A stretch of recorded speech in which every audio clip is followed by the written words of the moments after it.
Story number 1: The Doll Curse. It was a rainy Saturday afternoon when 10-year-old Lily Thompson found herself home alone for the first time. Her parents had gone to run errands, leaving her with a list of chores and a strict warning to stay inside.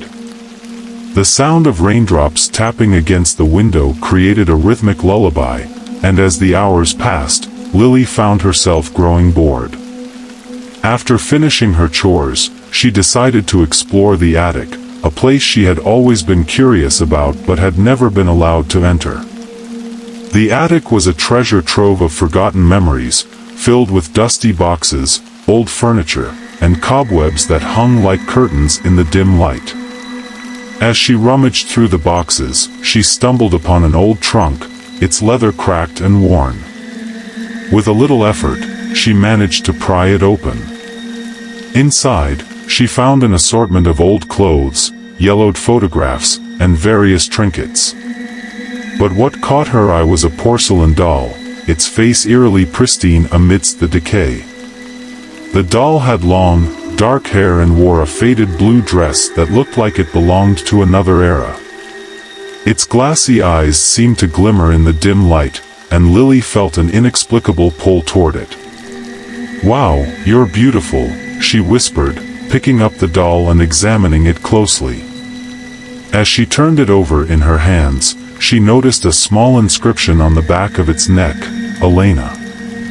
Lily felt a shiver run down her spine, but she brushed it off as excitement. She decided to take the doll downstairs, eager to show it off to her friends later. Little did she know, the doll was not just a relic of the past, it was a vessel for something far more sinister. As night fell, the rain intensified, creating a symphony of sound that echoed through the house. Lily set the doll on her bedside table, its eyes seemingly watching her as she prepared for bed. She tried to shake off the feeling of unease that crept over her, convincing herself it was just her imagination. As she lay in bed, the wind howled outside, and the shadows in her room danced ominously. Just as she was about to drift off to sleep, she heard a soft thud. Startled, she sat up and glanced around her room. Everything seemed normal, but the doll was no longer on the table. "Where did you go?" she whispered, her heart racing. She swung her legs over the side of the bed and tiptoed to the door, peering into the dimly lit hallway. The house was silent, save for the sound of the rain. Gathering her courage, she stepped out into the hallway, her bare feet cold against the wooden floor. As she walked toward the living room, she spotted the doll sitting on the couch, its head turned slightly as if it were watching her. A chill ran down her spine, but she brushed it off as a trick of the light. "I must have moved it without realizing," she muttered to herself. Lily picked up the doll and returned to her room, placing it back on the bedside table. She climbed into bed, pulling the covers tightly around her. But sleep eluded her, and she lay awake, staring at the doll, which seemed to glimmer in the moonlight. The following days were filled with strange occurrences. Lily would often find the doll in different positions, its head turned or its arms crossed. At first, she thought it was just her imagination playing tricks on her, but as the days turned into weeks, the feeling of unease grew stronger. One night, as she lay in bed, she heard a soft whispering sound. It was faint, almost like a lullaby, and it seemed to come from the doll. "Elena! Elena!" the voice called, sending shivers down her spine. "Who's there?" Lily called out, her voice trembling. The whispering stopped, and the room fell silent.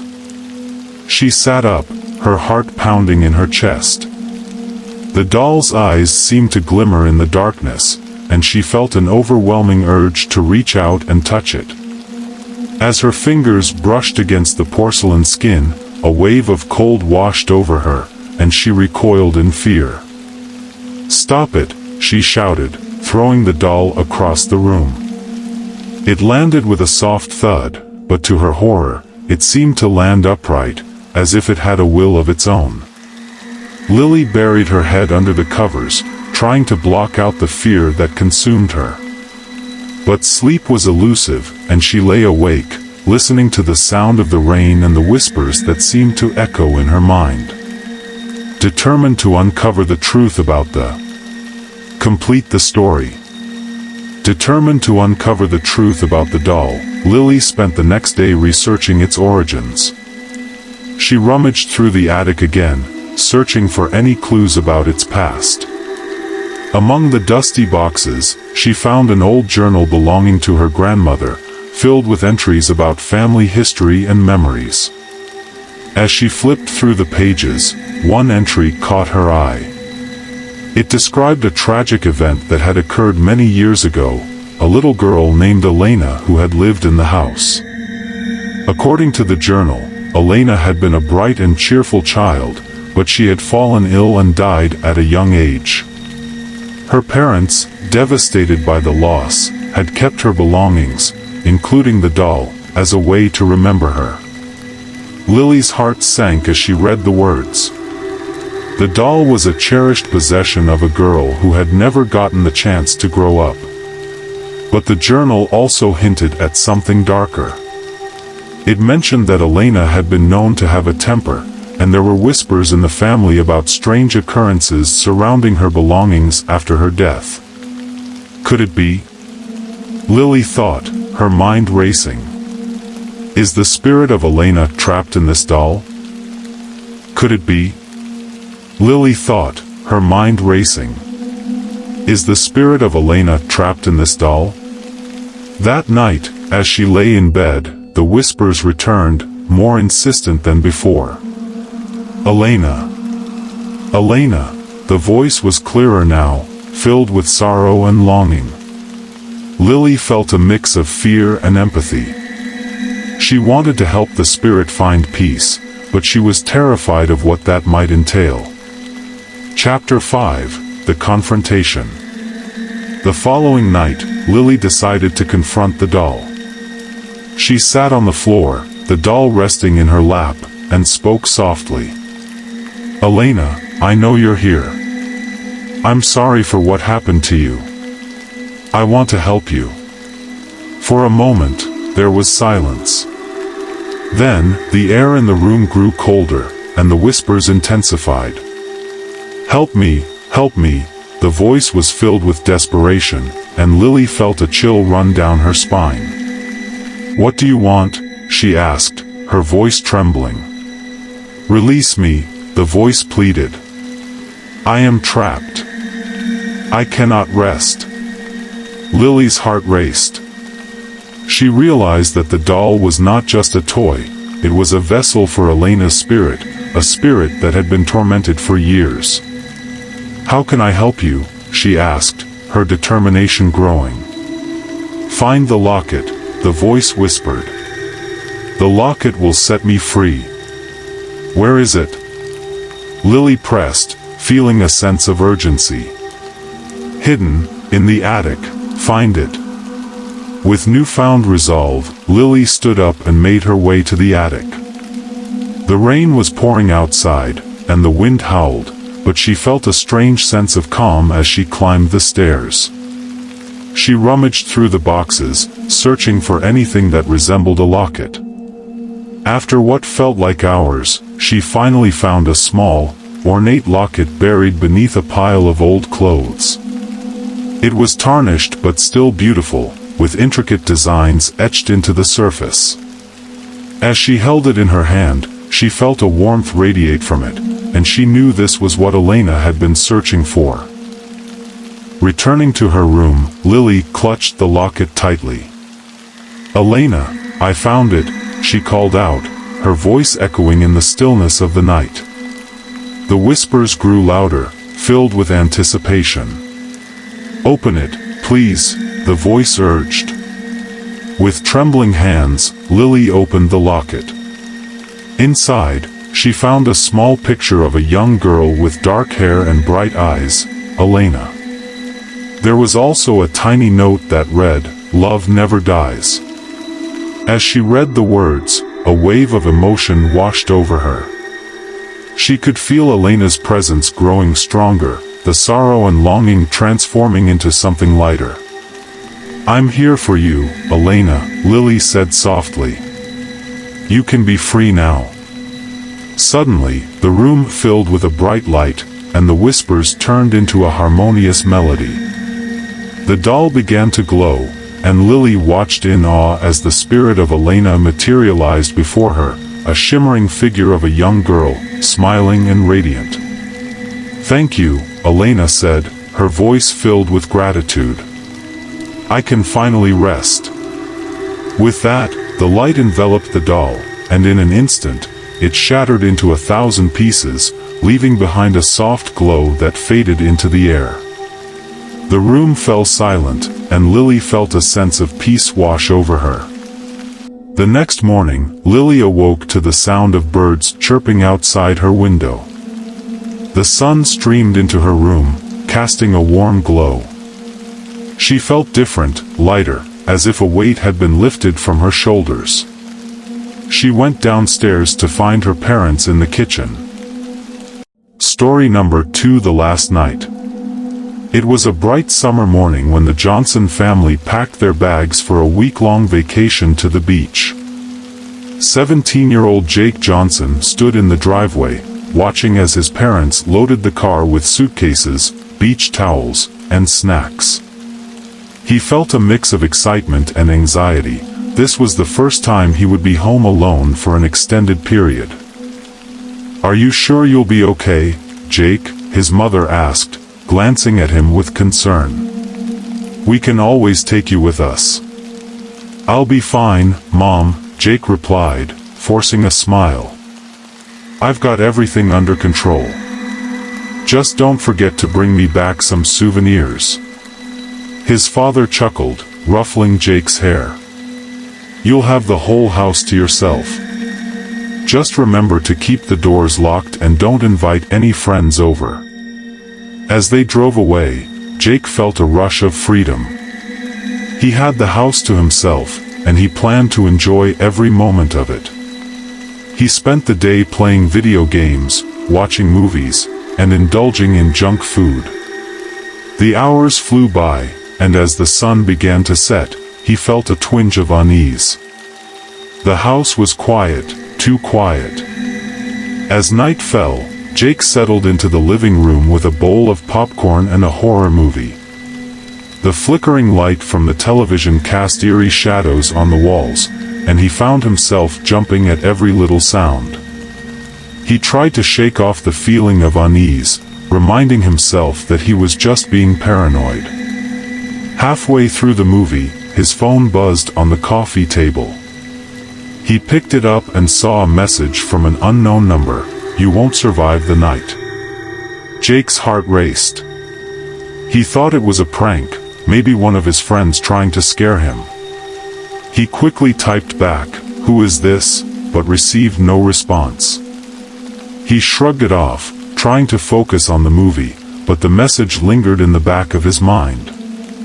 A few minutes later, another message came through: "You should check the locks. They won't keep you safe." Jake's stomach dropped. This was no joke. He felt a chill run down his spine as he glanced around the darkened house. He got up and checked the front and back doors, making sure they were locked. Everything seemed secure, but the feeling of dread only intensified. Jake returned to the living room, trying to distract himself with the movie. But the messages kept coming. Each one was more ominous than the last. "Do you hear that? Someone is watching you. Look outside. You're not alone. Time is running out." Panic set in. Jake's hands trembled as he typed back, "Stop it. Who are you?" But again, there was no reply. He felt trapped, like a prey being stalked by an unseen predator. He decided to call his parents, but when he dialed their number, it went straight to voicemail. "Hey, it's Jake," Just wanted to check in. I'm fine, but I'm getting some weird messages. Call me back when you can. He hung up, feeling more isolated than ever. The house creaked and groaned as the wind picked up outside. Jake turned off the movie and sat in silence, listening intently. Every sound seemed amplified, the rustling of leaves, the distant howl of the wind, and the occasional thud from somewhere in the house. As the night wore on, Jake's anxiety escalated. He turned on all the lights in the house, hoping to ward off the darkness that felt like it was closing in on him. He paced the living room, trying to calm himself down, but the messages kept coming. Are you scared yet? Soon, you'll wish you had left with your family.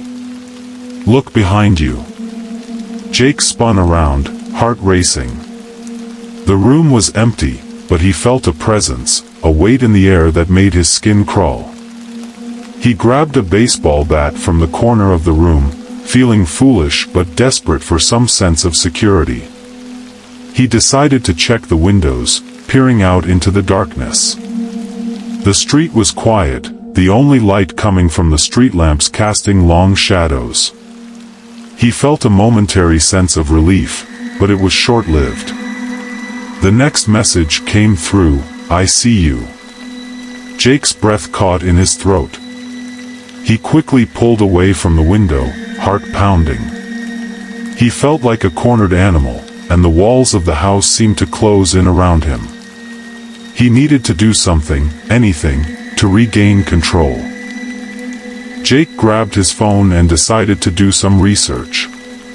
He searched for the number that had been sending him the ominous messages, but it was unlisted. Panic surged through him as he realized he had no way of tracing the source. He scrolled through online forums, looking for advice on how to handle threatening messages.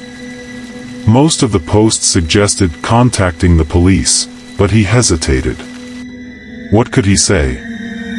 That he was home alone and receiving creepy texts. He didn't want to sound foolish.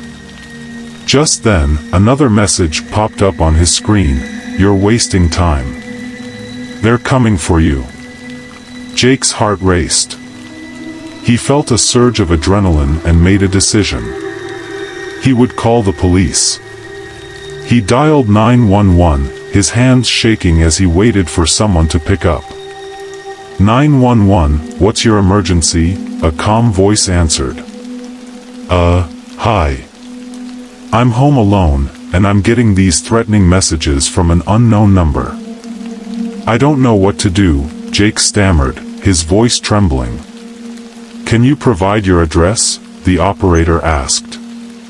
Jake quickly gave his address, and the operator assured him that a patrol car would be dispatched to his location. Stay inside, keep your doors locked, and don't open the door for anyone until the police arrive, she instructed. Okay, thank you, Jake replied, feeling a small sense of relief. He hung up and returned to the living room, clutching the baseball. As he waited for the police, the messages continued to flood in. You think they can save you? You're all alone. Look outside again. Jake's heart raced as he glanced out the window once more. The street was still empty, but he felt a sense of dread creeping in. He turned off the lights, hoping to blend into the shadows, and sat quietly on the couch, listening intently for any sounds. Minutes felt like hours. He kept checking his phone, hoping for a message from his parents, but there was nothing. The silence was deafening, and the only sound was the ticking of the clock on the wall. Suddenly, he heard a noise, a soft tapping coming from the back door. Jake's heart stopped. He held his breath, straining to listen. The tapping continued, rhythmic and persistent. He felt a surge of fear wash over him. Is someone there? He called out, his voice barely above a whisper. The tapping stopped, and for a moment, there was only silence. Then, a voice broke through the stillness. "Jake, let me in." "It's me." Jake's heart raced. It was his friend, Mark. "What are you doing here?" he shouted, relief flooding through him. "Dude, I saw your lights on and thought you might want some company. Let me in." Mark replied, sounding slightly out of breath. Jake hesitated. "I don't know, man. I've been getting these weird messages. I'm not sure it's safe." "Come on, it's just me." "I'm not going to hurt you," Mark insisted. Jake felt torn. He wanted to let his friend in, but the messages echoed in his mind. "I can't take any chances," he finally said. "Just wait outside until the police get here." "Fine, but I'm not leaving you alone like this," Mark replied, frustration evident in his voice. Just then, Jake heard the sound of sirens in the distance. Relief washed over him as he realized help was on the way. He quickly opened the front door and stepped outside, waving his arms to signal the police car that was pulling up. 2 officers emerged from the vehicle, their expressions serious. "Are you Jake Johnson?" one of them asked. "Yes, that's me," he replied, feeling a mix of fear and relief. "Can you tell us what's going on?" the second officer asked, taking notes. Jake explained the situation, detailing the messages he had received and the strange tapping at the back door. The officers exchanged glances, and one of them nodded. "We'll check the perimeter of the house. Stay inside and keep the doors locked." As they moved around the house, Jake felt a sense of safety wash over him. He turned to Mark, who was still standing on the porch. "You can come in now," he called out. Mark stepped inside, looking around nervously. "Dude, this is messed up. Are you okay?" "I don't know," Jake admitted. "I just want this night to be over." The officers returned a few minutes later, their expressions serious. "We didn't find anyone outside, but we did notice something strange," one of them said.